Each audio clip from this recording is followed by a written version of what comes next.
नरमीन, माहीन, ये मैं क्या सुन रही हूँ? तुम्हारे लिए निहाल का रिश्ता है और तुम राजी हो? हाँ तो इतना चिल्लाने की क्या जरूरत है? मोहल्ले में तमाशा लगाना है तुम्हें? छोड़ दो मोहल्ले वालों को, वैसे भी अख्तर आंटी ने तुम्हें निहाल के साथ देख लिया है। क्या हो रहा है ये सब? निहाल की हिम्मत कैसे हुई तुम्हारे लिए रिश्ता भेजने की? हाँ तो दुनिया में सिर्फ एक तुम ही हो जिसके लिए रिश्ते आ सकते हैं। ये तुम हो माहीन? तुम ये बात कैसे कह सकती हो? ये यकीनन तुम्हें उस निहाल ने सिखाया होगा ना, वरना तुम्हारे मुंह में तो जबान भी नहीं है।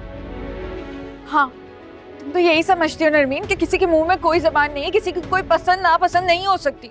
तो सुन लो, आज मैं भी किसी को पसंद कर सकती हूँ और कोई और भी मुझे पसंद कर सकता है।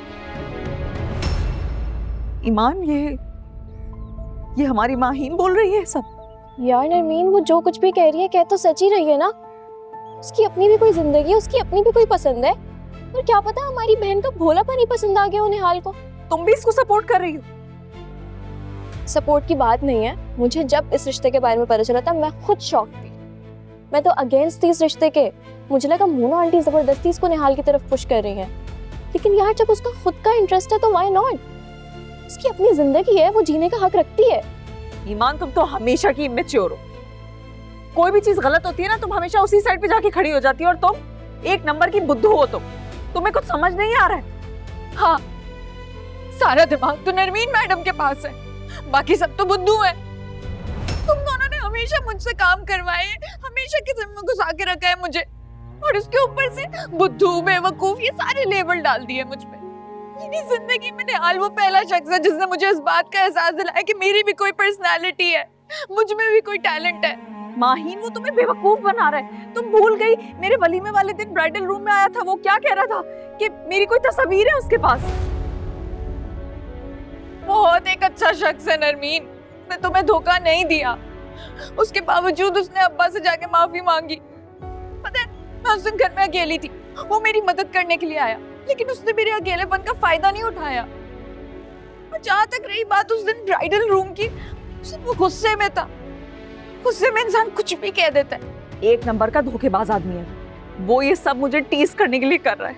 मेरी मासूम बहन को बेवकूफ बना के मुझसे बदला लेना चाहता है वो, और ये नहीं समझ रही है।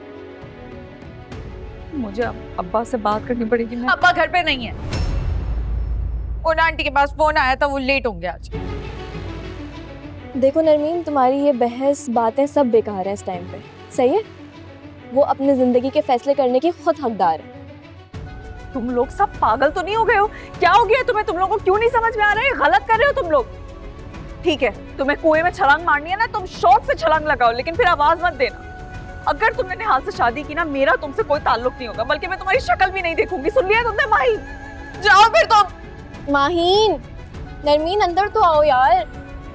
नरमीन,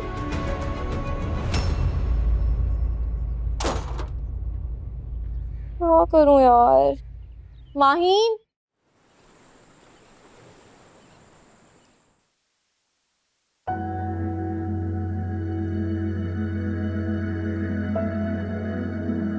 कितनी मर्तबा समझाया तुम्हें, मत लाया करो ये गजरे, नहीं पसंद मुझे। पूरा दिन फिर चीखती रहती हूँ, एलर्जी हो जाती है। वो अपना खून ना बदलेंगे, हम अपनी वजह क्यों छोड़े? और 1000 मर्तबा ये भी समझाया कि मत किया करो ये शेरो शायरी, नहीं समझ में आती मुझे। जिसको समझ में आती है उसको जाके सुनाओ।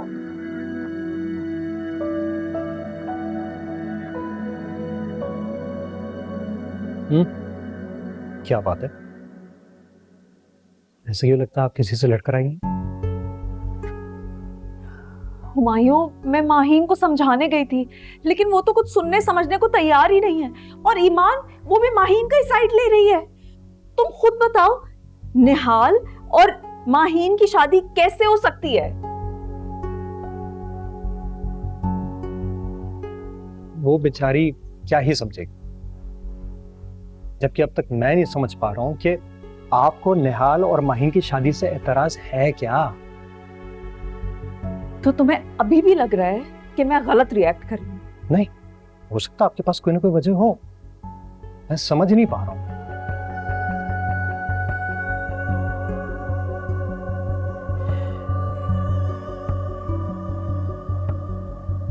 आपको इस बात से एतराज है कि निहाल उसकी घर में शादी कर रहा है, या इस बात से एतराज है कि निहाल के बराबर में दुल्हन बनी बैठी आपकी बहन होगी जो आपसे देखा नहीं जाएगा?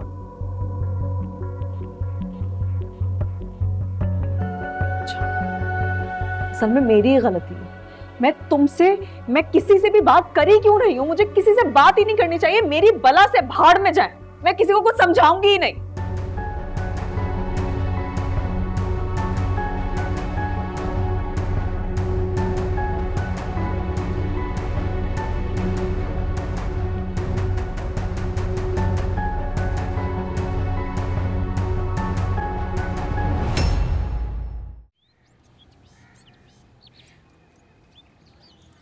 ये लें सिराज साहब, गरम गरम चाय।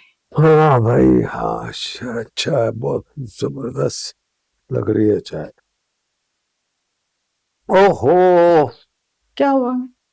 बहुत ही बदमजा चाय है भाई। वो सॉरी, मैंने चाय रखी थी तो फोन सुनने चली गई थी, तो मुझे लगता है कि शायद ज्यादा कड़ गई है। सॉरी। वैसे आप भी ना, आपको आदत हो गई है माहीन के खाने और चाय की, उसी ने आपकी आदतें खराब की हैं।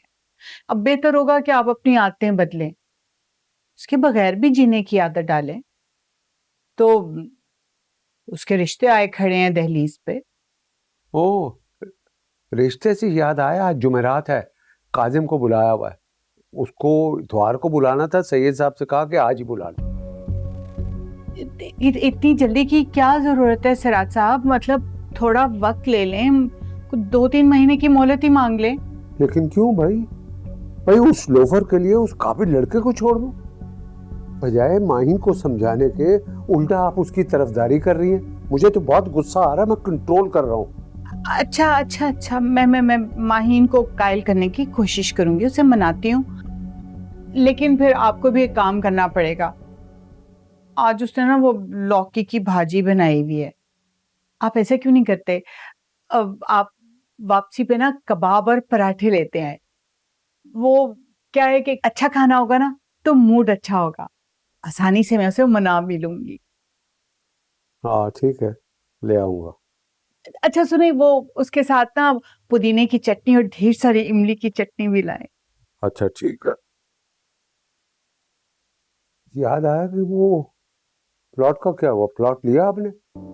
वैसे तो आप हवा के घोड़े पर सवार थी, और आप मेरा मतलब है कि मेरी जान खा रखी थी कि अपनी जमा पूंजी खर्च होने से पहले पहले भी प्लॉट लेना है। को पता ही नहीं? नहीं, पता है, क्यों नहीं, मैंने किसी से बात कर रखी है, ऐसी भी कोई बात नहीं है। आप क्यों परेशान होते हैं? मैंने भी दुनिया देख रखी है। जरा देख के, आजकल प्रॉपर्टी में बड़ा फ्रॉड हो रहा है, देखभाल के साइन करने हैं। ऐसे उस मीटिंग में मुझे जरूर रखिएगा। जी जरूर। मैं जरा नमाज के लिए जा रहा हूँ। बिल्कुल। अब आता हूँ। और लाओ हो।